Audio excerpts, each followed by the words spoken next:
Profesor Dr. M.A. MH selaku narasumber dalam kajian pada hari Ahad pagi ini.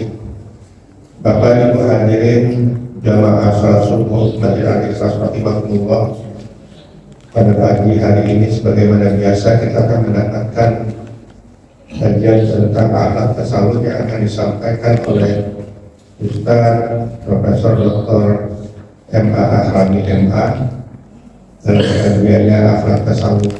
Oleh karena itu mari kita simak, mari kita dengarkan, mudah-mudahan apa yang sudah disampaikan berguna bagi kita dan dapat kita ambil manfaatnya. Bapak yang berhadirin, untuk mendapatkan rahmat dan barakah Allah, mari acara ini kita buka bersama-sama dengan mengucap basmalah.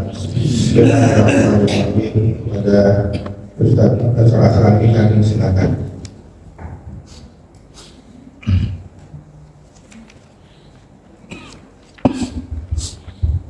Bismillahirrahmanirrahim.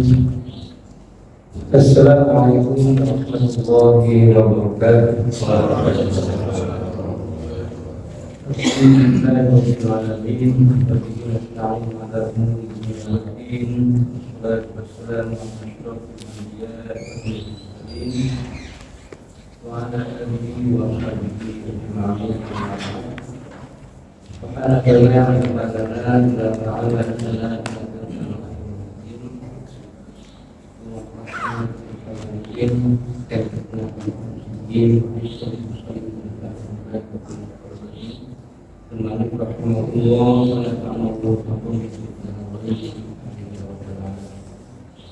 Bapak Ibu jemaah seluruh kelas yang bukan Allah Subhanahu wa taala, alhamdulillah, syukurillah kita memuji kepada Allah atas limpahan nikmatnya kepada kita ini. Allah berikan kepada kita satu anugerah, satu nikmat dapat kita laksanakan dengan sudah subuh berjamaah dan kita semua itu dalam rangka untuk mencari ridha Allah Subhanahu wa taala. Mudah-mudahan awal kegiatan tersebut ini jadi amal soleh kita yang diridhoi Allah Subhanahu wa taala. Salawat dan salam semoga dilimpahkan dari Nabi Muhammad sallallahu alaihi wasallam, kepada keluarganya, para sahabatnya, dan kepada kita sebagainya. Amin. Kita masih membahas tentang takwal a'dha'il khamsah, ketakwaan anggota badan ini 5 yang ditekankan oleh Imam Ghazali dalam kitab yang kita bahas kemarin. Fasul awalnya adalah al-ain, tentang mata, bagaimana kita mentakwakan mata agar mata kita menjadi bagian dari amal ketakwaan kita kepada Allah Subhanahu wa taala. Mata yang taat kepada Allah, memenuhi perintahnya, baik yang wajib maupun kewajiban, kebaikan maupun meninggalkan larangan-larangan yang tidak dibolehkan. Kita memiliki mata untuk melihat. Alhamdulillah, dari mulai bangun subuh tidur, mata kita sudah bisa memandang, melihat. Begitu beranjak ke tempat tidur yang kita kamar mandi, kita banyak ibadahnya, kemudian wudhu, mengantarkan kita untuk bisa ke masjid ini, maka kita masih diberi oleh Allah melihat. Kemudian kita duduk juga karena ada nikmat mata yang kita gunakan untuk kita yang untuk ketaatan kepada Allah Subhanahu wa taala. Kemudian yang kedua, nah ini al-fasl tsani al-udhun. Udhun telinga. Sebenarnya telinga itu alatnya, yang sama dengan air, mata itu alat. Tapi yang fungsi mata kan nazar, fungsi mata melihat, fungsi udhun telinga itu simak, mendengar. Jadi bagaimana telinga kita yang berfungsi untuk mendengar, insyaallah kita masih diberi anugerah nikmat Allah, pendengaran kita masih sehat ya. Kecuali yang sudah agak sepuh-sepuh, mungkin ya termasuk saya, kadang-kadang harus diulang, mulai dikurangi pendengarannya, tetapi kita insya Allah masih bisa mendengar. Mari kita gunakan mata itu untuk taat pada Allah, dalam rangka takwa pada Allah tadi. Kita diingatkan dalam surah Al-A'raf 179, melapor karena tidak nama katsirun minal jinni wal insi lahum qulubun la yafqahuna biha wa lahum a'yunun la yubsiruna biha wa lahum adhanun la yasma'una biha ulaika hum al-an'am bal hum adall. Ulaika humul ghafilun. Allah telah intinya kami Allah jadikan untuk isi neraka itu jahanam katsirun minal jinni, banyakkan dari insibal jinni wal insi, jin dan manusia. Lahum qulubun, mereka punya hati tapi la yafqahuna biha, tidak digunakan untuk memahami ayat-ayat Allah, memahami kebenaran yang disampaikan oleh Rasulullah. Dan kemudian punya mata tapi tidak untuk melihat kebaikan, kebenaran, ketakwaan dan ketaatan tadi. Punya telinga lalu semakin lebih kasar yang tidak mendengarkan kebaikan. Mulai gabung an'am, mereka itu seperti binatang ternak. Balhum awal, bahkan lebih sesat ketimbang binatang. Mulai gabung mereka itu orang yang lalai. Karena itu pengajian dalam rangka mengingatkan kepada kita supaya tidak lalai, menggunakan telinga kita sesuai dengan fungsinya mendengar. Yang kita dengarkan tentu sesuatu kebaikan, dan kita berharap untuk tidak mendengar yang tidak baik, lagi melanggar aturan. Fa'alaika bisyanati sama'ika anil qana wal fudul. Wajib atas kamu bisyanati sama'ika untuk menjaga pendengaranmu anil qana, ucapan istighfar al-fahish minal qaul, ucapan keji, ucapan kotor, setan, babi, kampang, fahish, atau juga apalah bahasa yang kotor, jorok. Kadang-kadang yang jorok baru bahasanya jorok, kemudian kadang-kadang ini dijaga fisyan disampaikan. Jadi pendengaran kita, ucapan dari yang buruk lalu kita dengar ucapan yang buruk itu, sebenarnya yang mendengar itu tidak salah kalau kaitannya dengan sumber dari apa yang kita dengar. suara dari yang kita dengar. Tetapi di sini ada kaitannya memang antara mutakallim, orang yang ngomong, dengan orang yang mendengar. Makanya di sini kenapa kita harus menjaga pendengaran kita dari ucapan keji. Kalau bisa, telinga kita ini jangan mendengar ucapan keji. Nah, kalau yang ucapnya yang keji lalu kita mendengar, nah tergantung mendengarnya kita, menikmati, setuju dengan pembicaraan yang keji itu atau kita menolak. Kalau kita menolak tentu ya itu menjaga, termasuk menjaga.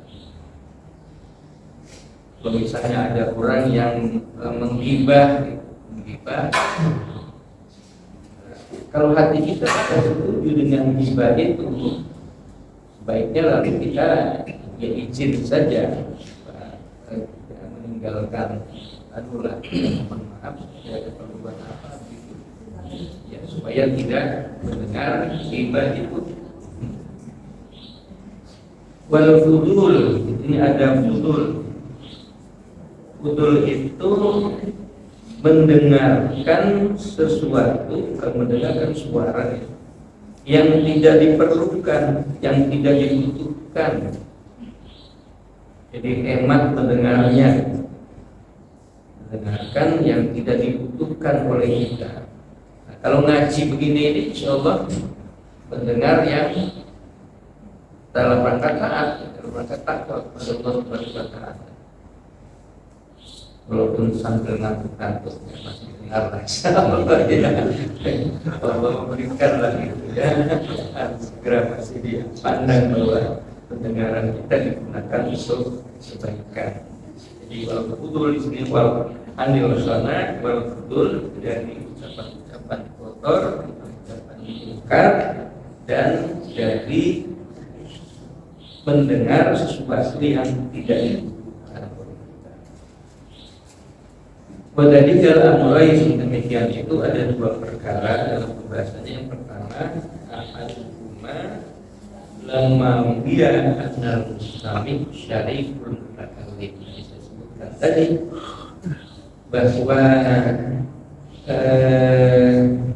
sesungguhnya mustami, orang yang mendengar itu berserikat, bersekutu, ya, kalau persekongkolan lah ya, bersamaan dan dengan al-mutakallim, dengan orang yang berbicara. Jadi kalau sama dengan kalau itu tulisan, maka orang yang membaca tulisan itu melihat tulisan orang. Nah, kalau mendengar ini itu dari suara perkataan orang, lalu kita sebagai pendengar. Mustami dan mutakallim itu syarikani, ada hubungan yang bersekutu di situ itu. Makanya kemudian kita sangat tergantung dengan bagaimana kita mendengarkan pembicaraan orang. Kalau mutakallim pembicaraannya baik-baik, berupa nasihat, berupa ya ramah, khutbah, kajian, maka yang kita dengar insya Allah apa yang disampaikan oleh mutakallim dalam rangka pengajian itu, kajian itu, berupa ramah itu. Ada satu di sini ya.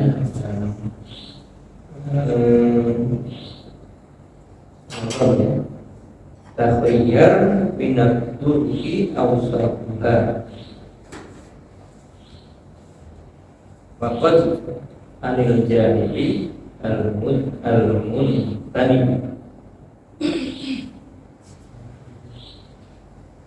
Pilihlah jalan pertengahan.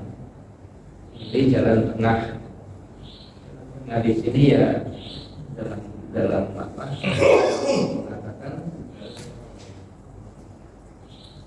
ya khairul umur usatuha, perkara yang baik adalah perkara yang pertengahan, moderat.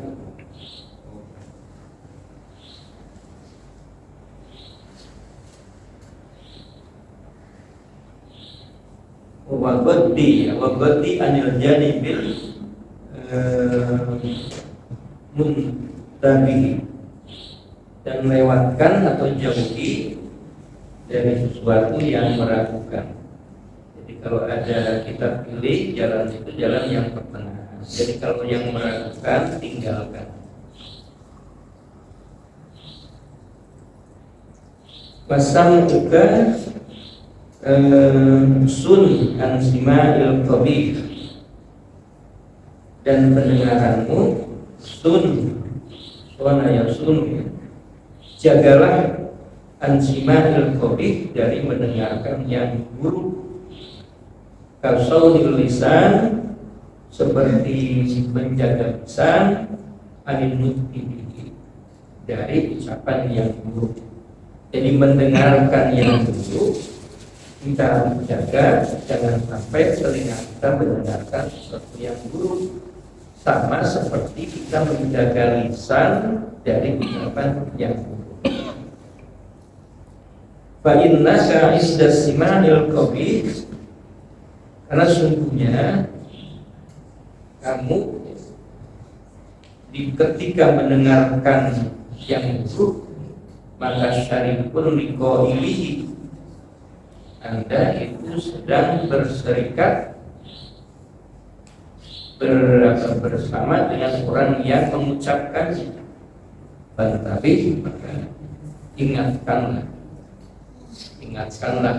diri kita, jangan dengar ucapan orang yang berucap yang baik, yang buruk, atau juga kalau kita bisa memberi nasihat untuk tidak melakukan memberi nasihat kepada orang yang mengucapkan yang kopik itu.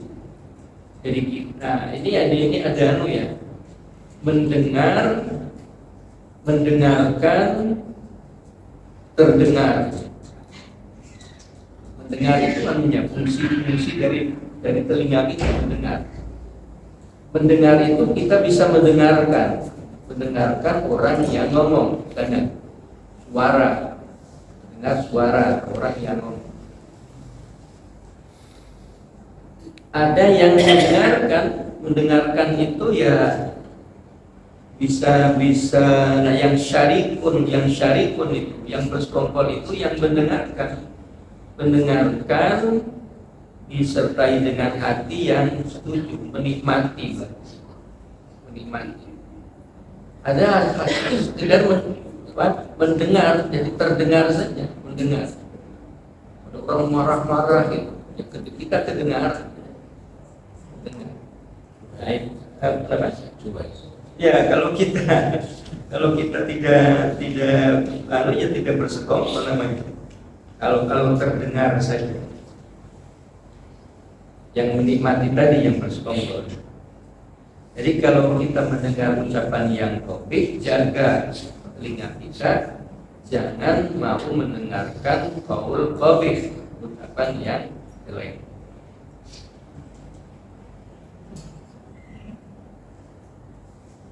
Ada juga yang sia-sia tadi, mendengarkan lagu berlama-lama. Ya ada hiburan. Kalau hiburan kan ya kalau melampaui batas tentu pudul namanya, pudul. Semalam juga saya terganggu resepsi yang ulang tahun. Pas dekat kamar saya lagi saya tidak sempat keluar karena saya lagi negosiasi sampai jam 12. Itu kedengaran. Itu alasan yang pertama. Kenapa harus kita menjaga pendengaran itu, telinga kita yang mendengar itu, karena kita berserikat dengan mutakalim, dengan orang yang berbicara, atau dengan suara lebih umum lagi. Wasani yang kedua, annahu yuhayyiyul khawatir wal waswasah wal wasawis fil qalbi, bahwa mendengar itu bisa menimbulkan, bisa membangkitkan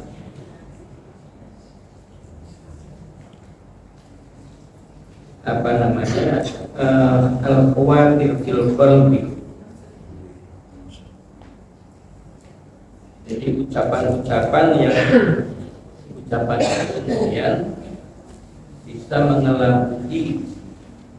mengelabui hati, bisa menjadikan hati kita bisa was-was.